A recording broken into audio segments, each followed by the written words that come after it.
আসসালামু আলাইকুম প্রিয় শিক্ষার্থীবৃন্দ, তোমাদের সকলকে স্বাগতম জানাচ্ছি।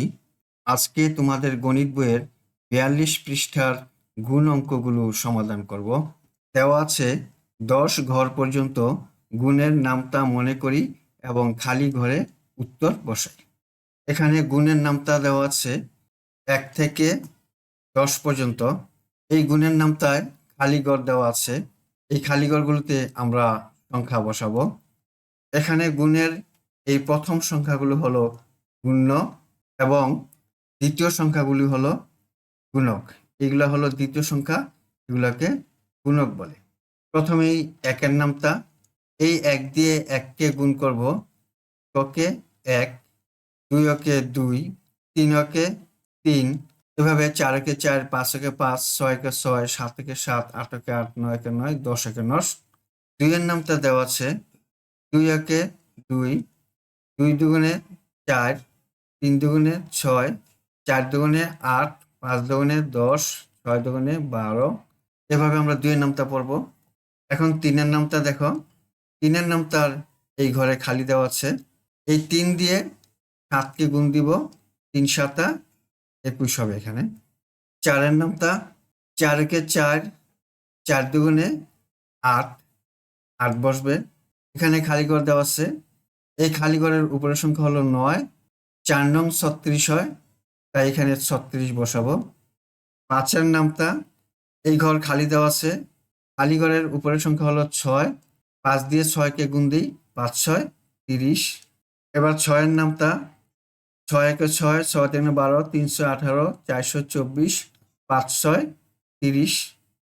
7 এর নামতা, 7 একে 7, 7 দুগুণে 14, 3 7 21।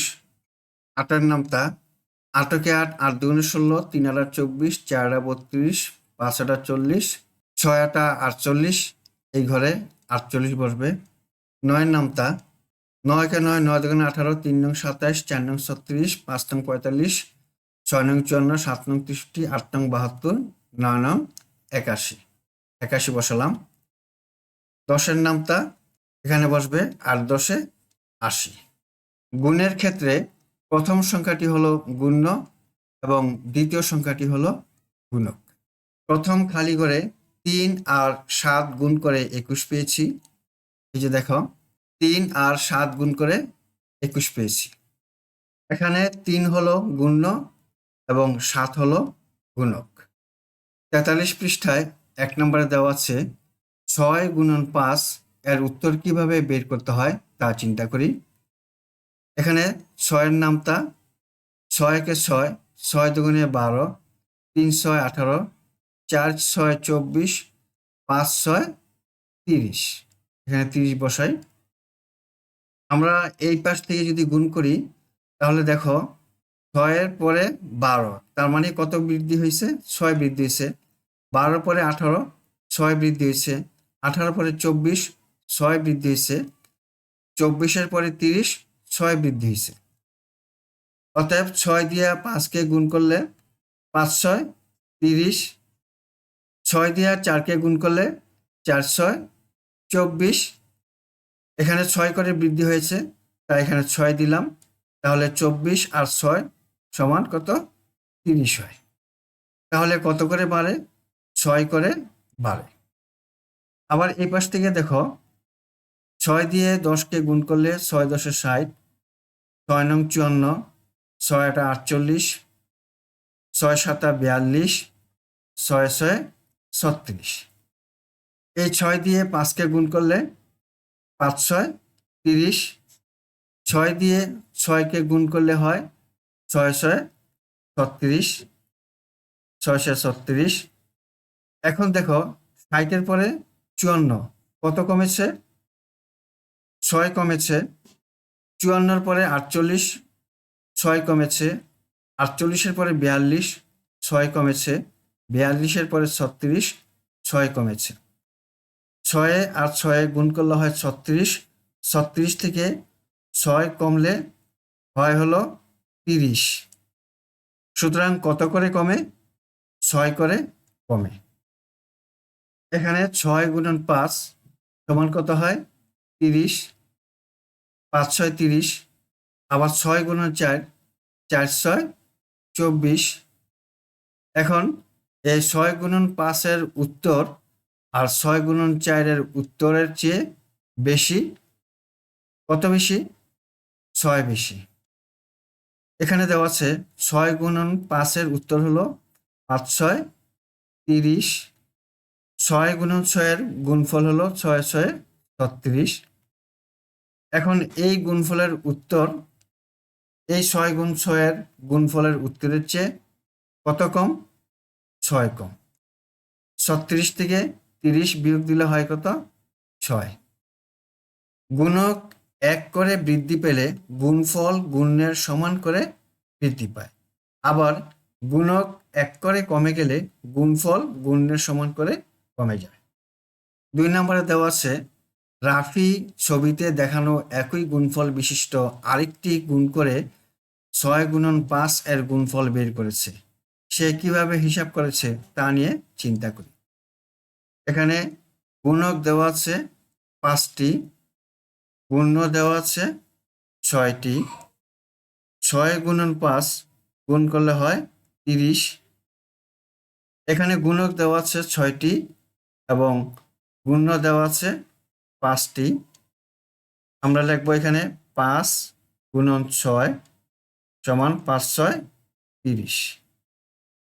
গুণের ক্ষেত্রে গুণ্য ও গুণক স্থান বিনিময় করলেও গুণফল একই থাকে।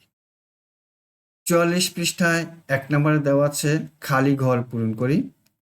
1 4 গুণন 6 এর উত্তর 4 গুণন 5 এর উত্তরের চেয়ে কত বেশি? 4 গুণন 6 সমান 4 6 24, 4 গুণন 5 সমান 4 5 20। 24 20 এর চেয়ে কত বেশি? 4 বেশি। আমরা এখানে 4 লিখলাম। 7 গুণন 8 এর উত্তর 7 গুণন 9 এর উত্তরের চেয়ে কত কম? 7 গুণন 8 সমান 7 8 56, 7 গুণন 9 সমান 7 9 63। 56 63-র চেয়ে কত কম? 7 কম। 3 নম্বরে দেখো 5 গুণন 4 সমান 5 গুণন 3 যোগ খালি ঘর। 5 গুণন 4 সমান 4 5 20, আর 5 গুণন 3 সমান 3 5 15। 15-র সাথে কত যোগ করলে 20 হবে? 15-র সাথে 5 যোগ করলে 20 হবে, তাই 5 বসালাম। 4 নম্বর দেখো 8 গুণন 9 সমান 8 গুণন 10 বিয়োগ খালি ঘর। 8 গুণন 9 সমান 8 9 72, 8 গুণন 10 সমান 8 10 80। এখন 80 থেকে কত বিয়োগ দিলে 72 হয়? 80 থেকে 8 বিয়োগ দিলে 72 হয়, তাই 8 বসালাম। 2 নম্বরে গুণ্য বা গুণককে 2টি সংখ্যায় ভেঙে লিখে 8 গুণন 6 এর হিসাব করি। গুণ্যকে ভেঙে লিখে হিসাব করি 8 গুণন 6। 8কে আমরা ভাঙলাম, এখানে 3 আর এই খালি ঘরে 5, 5 আর 3 8।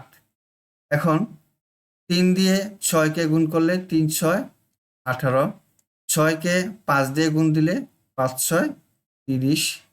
একত্রে যোগ করলে হয় 8 0 8, 3 আর 1 যোগ করলে হয় 4 48। 8 গুণন 6 সমান 6 48।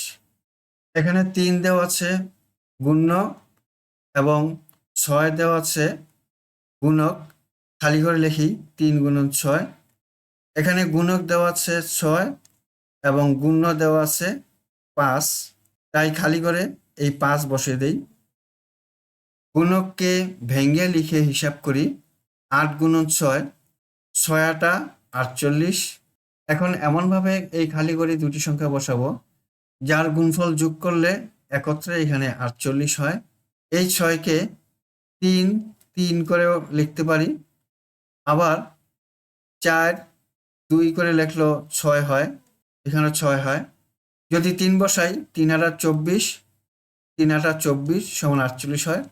4 আর 2 বসালেও 4 8 32 আর 2 16 সমান 48 হয়। আমি 6কে ভেঙে এখানে 4 আর এই ঘরে 2 বসাই, তাহলে 4 আর 2 16, 32 আর 16 যোগ করলে হয় 48। গুণ্য বা গুণককে দুইটি সংখ্যায় ভেঙে লিখে গুণ করলেও গুণফল একই থাকে। 2 নম্বর প্রশ্ন, খালি ঘর পূরণ করি। 2 এর 1, 9 গুণন 5 সমান 5 গুণন 5 যোগ খালি ঘর গুণন 5। 9 দিয়ে 5কে গুণ করলে 5 নং 45 হয়। 5 দিয়ে 5কে গুণ করলে 5 5 25। আমার আর বাকি আছে কত? 45 থেকে 25 বিয়োগ দিলে থাকে হলো 20। এই ঘরে এমন একটি সংখ্যা বসাতে হবে যা দিয়ে 5কে গুণ করলে 20 হয়। আমি 4 বসাই, 4 5 20। দেখো এই 20 আর 25 যোগ করলে 45 হয়। 2 নাম্বার দেখো, 4 7 28। 7 দিয়ে 2কে গুণ করলে 7 দুগুণে 14। এই 28 থেকে 14 বিয়োগ দিলে বাকি থাকে কত? 14। এই খালি ঘরে এমন একটি সংখ্যা বসাতে হবে যাকে 7 দিয়ে গুণ দিলে 14 হয়। আমরা 2 দিয়ে গুণ দিই, 7 দুগুণে 14। এখন এই 14 আর এই 14 যোগ করলে হয় কত? 28। প্রিয় শিক্ষার্থী বন্ধুরা, আশা করি অঙ্কগুলো বুঝতে পেরেছ। তোমরা সকলে আমার চ্যানেলকে সাবস্ক্রাইব করে আমার সাথে থেকো। আজ তাহলে এই পর্যন্তই। আল্লাহ হাফেজ। আসসালামু আলাইকুম ওয়া রাহমাতুল্লাহ।